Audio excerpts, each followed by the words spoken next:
Hello दोस्तों, नमस्कार। स्वागत है आपका study for life YouTube channel में। हमने आपको टेलीग्राम पर एक प्रश्न दिया था, भारतीय राष्ट्रवाद के उद्भव तथा विकास पर चर्चा करें तथा समझाइए कि वैक्सीन राष्ट्रवाद क्या है। एक्चुअली में मैंने ये प्रश्न जानबूझकर दिया था। आजकल वैक्सीन बहुत इम्पॉर्टेंट मुद्दा हो गया है और वैक्सीन पर प्रश्न आने की संभावना बन सकती है। किसी भी तरह से प्रश्न आ सकता है।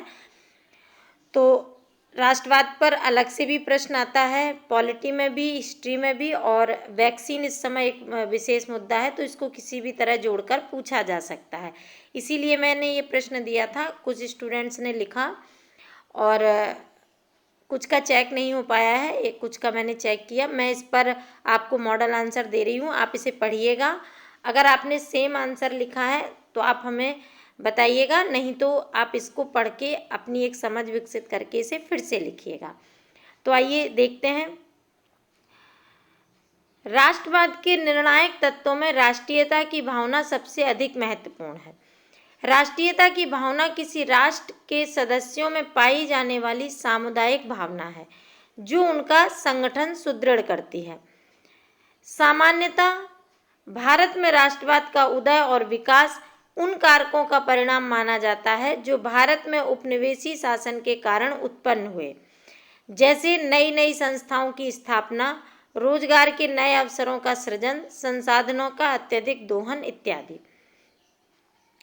अगला पैराग्राफ है, भारत में राष्ट्रवाद का उदय कुछ उपनिवेशी नीतियों द्वारा एवं कुछ उपनिवेशी नीतियों के विरुद्ध प्रतिक्रिया के स्वरूप हुआ, किंतु विभिन्न परिस्थितियों के अध्ययनोपरांत यह ज्यादा तर्कसंगत होता है कि भारत में राष्ट्रवाद का उदय किसी एक कारण या परिस्थिति से उत्पन्न न होकर विभिन्न कारकों का सम्मिलित प्रतिफल था। जैसे अब हम इन पॉइंट्स पे बात करेंगे। हमने इसे बुलेट फॉर्म में लिखा है क्योंकि क्वेश्चन इसमें बुलेट फॉर्म में ही पूरा प्रश्न कंप्लीट हो जाएगा। अगर आपको ऐसा लगे कि आपको पैराग्राफ में लिखना है तो आप इन्हीं पॉइंट्स को पैराग्राफ में डिस्क्राइब कर सकते हैं, या बिना हेडिंग डाले, हेडिंग नहीं डालनी है, या आप इसमें से आपको अगर कुछ ही पॉइंट्स याद रह जाते हैं तो आप उन पॉइंट्स को डिस्क्राइब करके कंप्लीट क्वेश्चन कर सकते हैं। पहला पॉइंट है, फ्रांसीसी क्रांति के फलस्वरूप विश्व स्तर पर राष्ट्रीय चेतना एवं आत्मविश्वास की भावना का प्रसार। जैसे फ्रांस में क्रांति आई तो भारतीयों को भी लगा कि हम भी तो ऐसा कर सकते हैं। भारतीय पुनर्जागरण। अगला पॉइंट है, अंग्रेजों द्वारा भारत में आधुनिकता को बढ़ावा देना। अंग्रेजों ने जो आधुनिकता, जो इंग्लिश स्कूल खोले, जो चीज़ें खोली, इससे लोगों को अपने भी जो पीछे साहित्य था, जो चीज़ें थी, उनको जानने का मौका मिला और बाकी देशों की भी चीज़ें पढ़ने जानने का मौका मिला, तो उससे भी इसको बढ़ावा मिला। ब्रिटिश नीतियों के विरुद्ध भारतीय आक्रोश, भारतीय एवं उपनिवेशी हितों में विरोधाभास, देश की राजनीतिक, प्रशासनिक एवं आर्थिक एकीकरण। 3 पॉइंट हैं, ब्रिटिश नीतियों के विरुद्ध भारतीयों में आक्रोश था, इससे भी राष्ट्रवाद का उदय होता है। भारतीय एवं उपनिवेशी हितों में विरोधाभास, यानी कि इंग्लिश और जो भारतीय लोग थे उनमें आपस में एक तरह की चीज़ें नहीं थी। सेम पोस्ट पर होने के बाद भी वेतन अलग थे, या सेम एजुकेशन होने के बाद भी उन्हें पोस्ट अच्छी नहीं मिलती थी। देश का राजनीतिक, प्रशासनिक एवं आर्थिक एकीकरण भी हो गया था। पूरा देश एक हो गया था, पहले अलग अलग रियासतों में बटा हुआ था। पाश्चात्य चिंतन तथा शिक्षा। पाश्चात्य चिंतन और शिक्षा का मौका मिला, लोगों ने शिक्षा ग्रहण की, उससे चिंतन किया।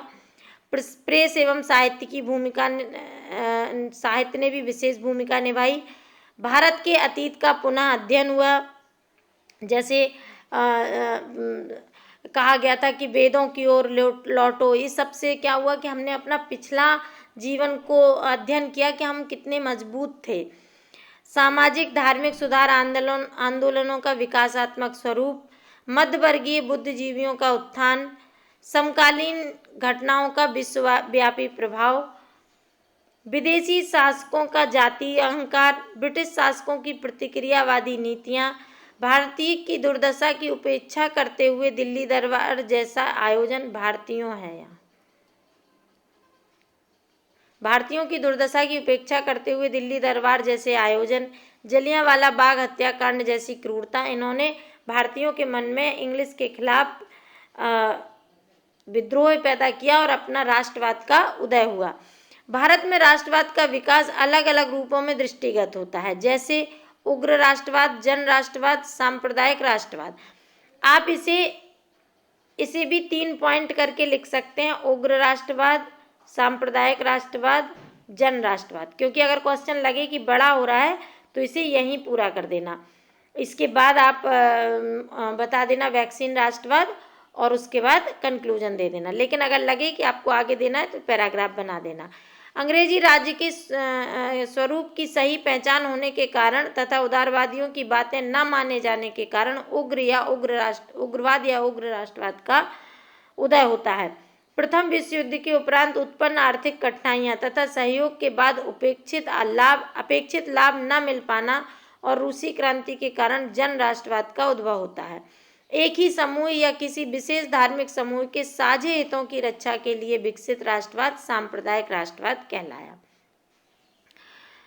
वर्तमान समय में कोविड-19 महामारी का कहर संपूर्ण विश्व में व्याप्त है, अतः इस समय कोविड की दवाएं तथा वैक्सीन महत्वपूर्ण मुद्दा है समाज के लिए। इन परिस्थितियों तथा वैक्सीन की अल्पता ने एक नए शब्द को जन्म दिया, वैक्सीन राष्ट्रवाद। आप यहाँ से पैराग्राफ चेंज भी कर सकते हैं या इसी के साथ लिख सकते हैं। वैक्सीन राष्ट्रवाद का आशय उस तंत्र से है जिसके माध्यम से एक देश पूर्व खरीद समझौतों का प्रयोग करते हुए स्वयं के नागरिकों या निवासियों के लिए वैक्सीन की खुराक को सुरक्षित करता है और अन्य देशों को वैक्सीन देने से पूर्व अपने घरेलू बाजार को प्राथमिकता देता है। लेकिन वैक्सीन राष्ट्रवाद के कारण कम संसाधन वाले देशों को नुकसान का सामना करना पड़ता है। वैक्सीन को राष्ट्रवाद की सीमाओं में न बांधते हुए इसे हर जरूरतमंद की पहुंच में लाना ही प्राथमिकता होनी चाहिए। ये आप कंक्लूजन दे देंगे। वैश्वीकरण के दौर में घरेलू राष्ट्रवाद नहीं बल्कि रविन्द्रनाथ टैगोर की विचारधारा पर आधारित वैश्विक राष्ट्रवाद पर जोर देना चाहिए। अपनी घरेलू जरूरतों की पूर्ति के साथ साथ विश्व के अक्षम देशों की सहायता भी आवश्यक है। ऐसे में भारत द्वारा पेटेंट फ्री की बात करना सराहनीय कदम है। आप इसमें ये बात भी लिख सकते हैं कि भारत ने अपने देश में ज़रूरत होने के बावजूद भी पड़ोसी देशों को वैक्सीन उपलब्ध कराई। ये लाइन भी जोड़ सकते हैं, पड़ोसी देशों को वैक्सीन उपलब्ध कराई। भारत ने अपने देश में ज़रूरत होने के बावजूद भी पड़ोसी देशों को वैक्सीन उपलब्ध कराई। ये लाइन भी आप जोड़ सकते हैं। तो इस पर आप इसे देख लीजिएगा और इस पर आप अपने शब्दों में अपने तरीके से प्रश्न लिखने का उत्तर लिखने का प्रयास करिएगा। धन्यवाद।